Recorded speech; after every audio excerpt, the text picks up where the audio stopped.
What is up, YouTube? How have you been, my fellow materials? It's awesome to talk to y'all again. I've been very busy, holidays. Forgive me for not coming back to you, but now I'm back in action, guys. Got you an amazing deck profile here. And just remember, if you ain't a fellow material, guys, hit that subscribe button, guys, and be one of my fellow materials and fuse together in this great family. So, guys, this deck profile is without a doubt slept on more than anything. It's a lot of things going for it, I'm not gonna lie, because it's Invoked, Dogmatika Shaddoll DPE, which is Destiny Hero Enforcer. So, man, let's go straight into it. First things off, we're gonna do a Dogmatika package. I do run 3 Ecclesia. This is pretty much the only other normal summon you do in the deck more than anything, besides Alistair, which we'll get to back in a minute. We also run the Maximus and the Flores, one of each. Maximus is really good in this format, I believe, more than anything. It can do so much stuff, abuse so many people's decks and lose resources. And then also do Nadir's Servants, 3 of those.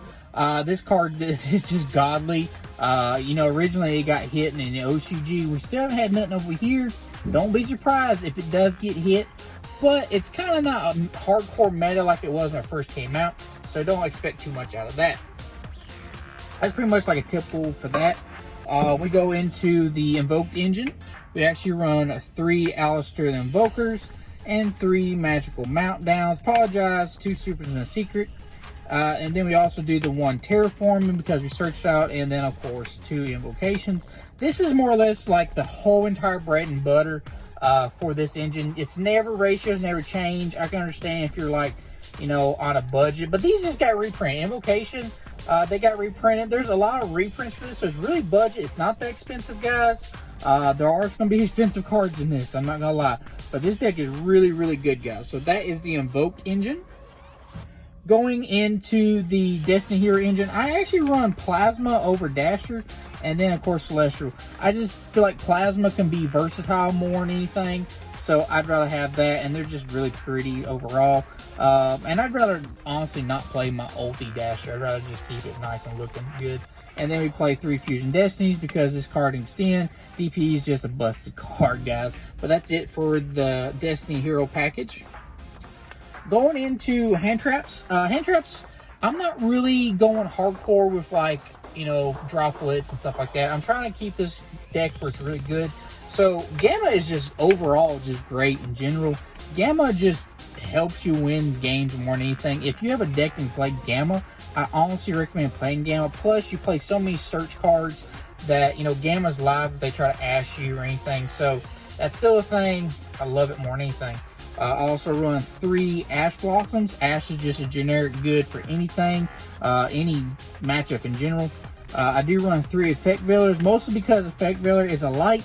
It comes in handy for the most part if you have the Invocation and the Alistair already in hand too. So that way you can actually go into your Mechaba, which is very easy. That is the monster hand trap lineup. Let's go into the additional spells and traps that I run in this deck. So I actually do run 1 Super Poly and 1 Called Grave. Called Grave is more or less generic. Super Poly is just busted in this deck. When you resolve a Super Poly, it's amazing. Plus, the card is searchable, and I'll show that later. Just like Fusion Destiny, both Fusion Destiny and Super Polymerization is searchable. You're like, how the hell do I search that out for? I'll show you in a minute, guys, in the extra deck, if you already know what I'm talking about. Going into the traps, I do run 3 Infinite Permanents. This is the only hand trap I run that's not a monster, more or less. Granted, you can change the lineup however you want. I know everybody's regionals, locals is different. You can do your childless, droplets, whatever you want to do. But Impermanence is just really good, so I run 3 of it. The 1 Spice card that I actually love in this deck and wins you games, I mean, it will win you games, guys, is There Can Only Be One. Yes, you might think because of Alistair and, you know, the Ecclesias and all them, they're all spellcasters. 9 times out of 10, guys, you're never going to have them on the board at the same time. Because most of the time your extra deck stuff is always going to be different. Everything you use is always different. So this actually kills matchups, especially when you're going against Sword Soul. They're all worms. You go against the birds, they're all winged beasts. You go against anything that, even the Phantom Knights are all fiends. You know, this wins you games, guys. If you know for a fact you're going first, keep this card. This card will win you games. And then the very last trap is Schism, because let's be honest, wind is a bitch. Let's let's just be honest about it. Wind Day is a bitch. Alright, going to extra deck. Extra deck was kind of tight. You can change a few things you want to, but this is what works for me. I am playing the Moon Maiden. Moon Maiden comes in handy. I'm not really a fan of the, Salmon Great Almirage and the Secure Gardener. You could do that, but that's an extra slot for one little engine. So I'd rather just do one thing and be done with it. So much easier.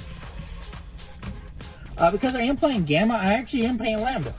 Once again, Lambda got a reprint. This card is actually easier to get to. Do not sleep on Gamma, guys. Gamma wins you games. You could literally just sit on Gamma for the most part and win. Another thing I want to point out too, even if you're under Derek on 1v1, you can activate Gamma from hand.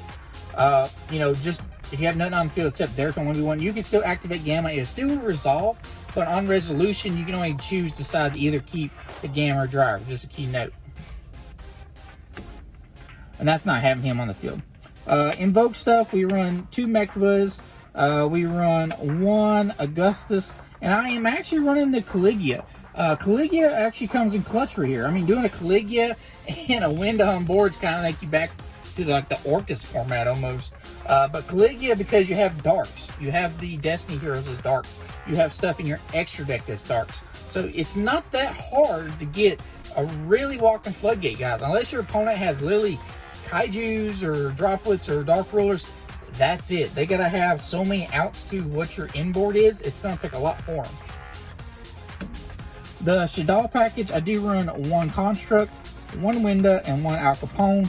You don't really need too much more in this. Once again, it's the same thing like with the Caligula. You could actually just go into one of these in darks after one leaves the field. I mean, this is just, this searches out Schism. This is just a godly card wins you games.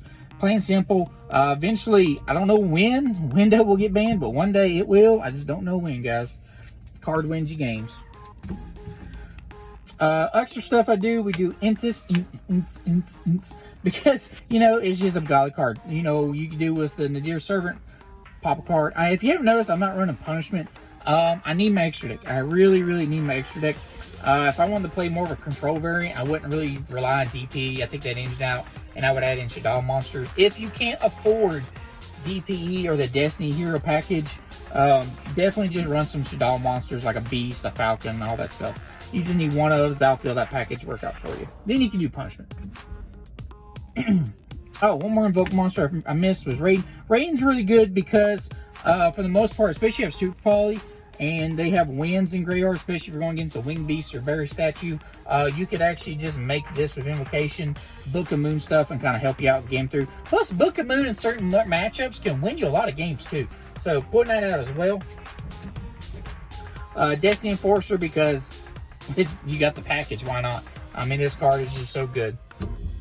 1 Titanclad. You could probably move this to 2. You could change something if you don't want to use the Caligula or the Raiden or anything else you want to use. You could bump this to 2. I think 1's enough. I never really see myself going into 2, honestly. And the last card I run for Spice is I run the Predator Plant Charmer Felicia. This card's really good because this card, when it is sent to the graveyard, you can add any fusion card from your deck to your hand that has polymerization or fusion in its text. So this is really great because you can search out Super Poly. You can search out your Fusion Destiny. This card's really good. This is a great searcher. I highly recommend this if you're going to play this build in any cert. It's amazing. And guys, that is actually the whole entire deck profile. Once again, guys, if you ain't a fellow subscriber, guys, smash that subscribe button. Be one of my fellow materials, guys. You know what? And I'll catch you on the next one. Love you guys.